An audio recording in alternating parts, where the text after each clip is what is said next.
வணக்கம் உறவுகளே, வாங்க இன்றைக்கி என்னென்ன டிஷ்ஷஸ் ப்ரிப்பேர் பண்ணுறேன்னு பார்க்கலாம். இன்றைக்கி மதியம் லஞ்சுக்கு சிக்கன் பிரியாணி, எறா தொக்கு பண்ண போகிறேங்க. எறா தொக்குக்கு கடாயில் எண்ணெய் சேர்த்துட்டு கடுகு, உளுந்து, சீரகம், பெருஞ்சீரகம், வெங்காயம், தக்காளி போட்டு வதக்கியிருக்கேன். அது கூட இஞ்சி பூண்டு பேஸ்ட்டு, மிளகாத்தூள், கரம் மசாலா, தனியாத்தூள், மஞ்சத்தூள், தேவையான அளவு உப்பு சேர்த்து பச்சை வாசனை போகிற அளவுக்கு நல்லா வதக்கிக்கலாங்க. எறா நல்லா உரித்து வாஷ் பண்ணி எடுத்து வச்சுருக்கேங்க. ரசத்துக்கு பார்த்திங்கன்னா புளியும் தக்காளியும் கரைச்சி உப்பு சேர்த்து வச்சுருக்கேன். இப்போ இதுக்கு மசாலாலாம் சேர்த்து தாளிக்கணுங்க. பாருங்கள், இந்த மசாலாலாம் நல்லா பச்சை வாசனை போய் நல்லா வதங்கியிருக்கு. இப்போ நம்ம கழுவி வச்சுருக்க எறாவை சேர்த்துக்கலாம். இப்போ இதை நல்லா கலந்து விட்டுட்டு தேவையான அளவு கொஞ்சமாக தண்ணி சேர்த்துக்கலாம். எறாவே தண்ணி விடும். நல்லா கலந்து விட்டுட்டு எறா சீக்கிரம் வெந்துடுங்க. கொத்தமல்லி தழை, மிளகுத்தூள் தூவி நம்ம இறக்க போகிறோங்க. ரசத்துக்கு பார்த்திங்கன்னா பூண்டு இடித்து போட்டிருக்கேன். மிளகுத்தூள், ரசப்பொடி, மஞ்சப்பொடி, பெருங்காய பொடி எல்லாம் போட்டு கருவேப்பிலை, கொத்தமல்லி சேர்த்து தாளித்து கொட்டி இறக்கணுங்க. பிரியாணிக்கு பார்த்திங்கன்னா குக்கரில் தான் பண்ண போகிறேன். எண்ணெய் சேர்த்துட்டு பட்டை, லவங்கம், கிராம்பு, ஏலக்காய்லாம் சேர்த்து தாளிச்சிட்டு நம்ம இப்போ கட் பண்ணி வச்சுருக்க வெங்காயமும் சேர்த்து வதக்கிக்கலாங்க. ஆக்சுவலாக இது பிளான் மாறிடுச்சு. நான் சிக்கன் குழம்பு வைக்கிறதுக்கு தாங்க வாங்கினேன். ஆனால் பசங்க பிரியாணி பண்ணிட சொல்லிட்டாங்க. அதனால் கொஞ்சமாக வாங்கின சிக்கன் வரைக்கும் பிரியாணி பண்ணிக்கிறேங்க. இது நைட்டுக்கும் ஈவினிங் சாப்பிட்றதுக்கும், அதனால் குக்கர்லேயே நம்ம பண்ணிக்கிறோம். இப்போ பச்சை மிளகாய் சேர்த்துக்கலாம். அதுக்கப்புறமா கொத்தமல்லியும் புதினா தழையும் சேர்த்து அதையும் நல்லா வதக்கிக்கலாங்க. மதியம் லஞ்ச் பாக்ஸ் பார்த்திங்கன்னா நம்ம சாதம், ரசம், எறா தொக்கு, முட்டையும் தான் கொடுக்க போகிறோம். மார்னிங் டிஃபனுக்கு பார்த்திங்கன்னா தோசை, அந்த எறா தொக்கு தாங்க சைட் டிஷ்ஷு.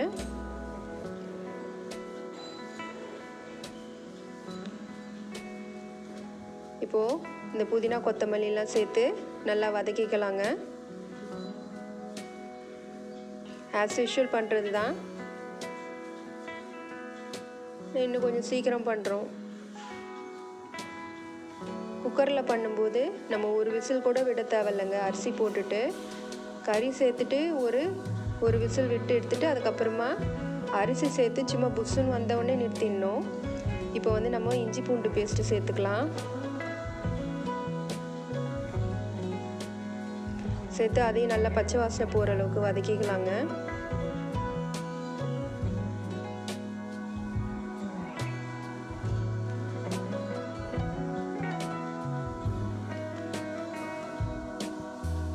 இப்போ பார்த்திங்கன்னா கட் பண்ணி வச்சுருக்க தக்காளியும் சேர்த்துக்கலாம்.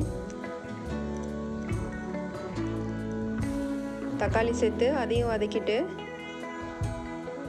நம்ம இதுக்கு தேவையான தனி மிளகாத்தூள், மஞ்சத்தூள், உப்பு சேர்த்துக்கலாங்க.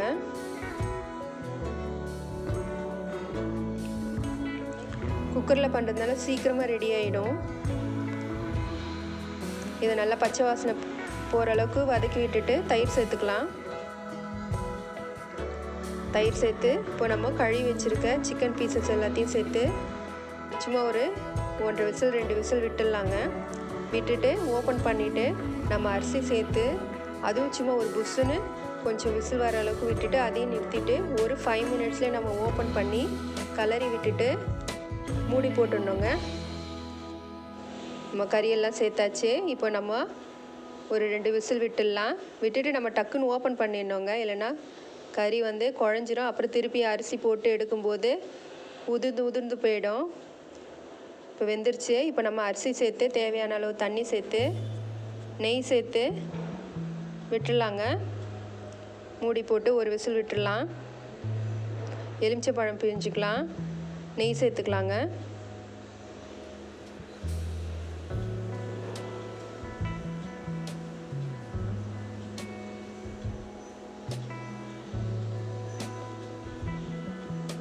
நல்லா கலந்து விட்டுட்டு தண்ணி நல்லா கொதிக்கும் போது நம்ம மூடி போடணும். இப்போ நம்ம க்ளோஸ் பண்ணிடலாம். க்ளோஸ் பண்ணிவிட்டு சும்மா ஒரு விசில் வந்தோடனே டக்குன்னு ஓப்பன் பண்ணிடணுங்க. ஓப்பன் பண்ணி கலரி விட்டுட்டா நம்மளோட சிக்கன் பிரியாணி டபரால் பண்ண மாதிரி நல்லா உதிராக வந்திருக்கு பாருங்கள். பீசஸ்லாம் எதுவும் உடையல. தொட்டுக்க சைட் டிஷ் பார்த்திங்கன்னா எக்கு ஆனியன் ரைத்தாங்க. லஞ்ச் மெனு பார்த்துடலாம். சுட சுட வடித்த சாதம், ரசம், அப்புறமா எறா தொக்குங்க. அப்புறம் லஞ்ச் பாக்ஸ் பார்த்துடலாம். ரசம் சாதமும் எறா தொக்கு முட்டையுங்க. இன்றைக்கி எங்கள் வீட்டில் இது தாங்க சமையல். என்னோடய சேனல் பிடிச்சிருந்தா மறக்காமல் சப்ஸ்கிரைப் பண்ணுங்கள், லைக் பண்ணுங்கள், கமெண்ட் பண்ணுங்கள். அப்புறம் மார்னிங் டிஃபன் பார்த்துடலாம். தோசையும் எறா தொக்குங்க மார்னிங் டிஃபனுக்கு. இந்த எறா தொக்கு எல்லாத்துக்குமே நல்லா செட் ஆகும். இட்லி, தோசை, சாப்பாடு, சப்பாத்தி, பூரி ரொம்ப டேஸ்ட்டாக இருக்கும்.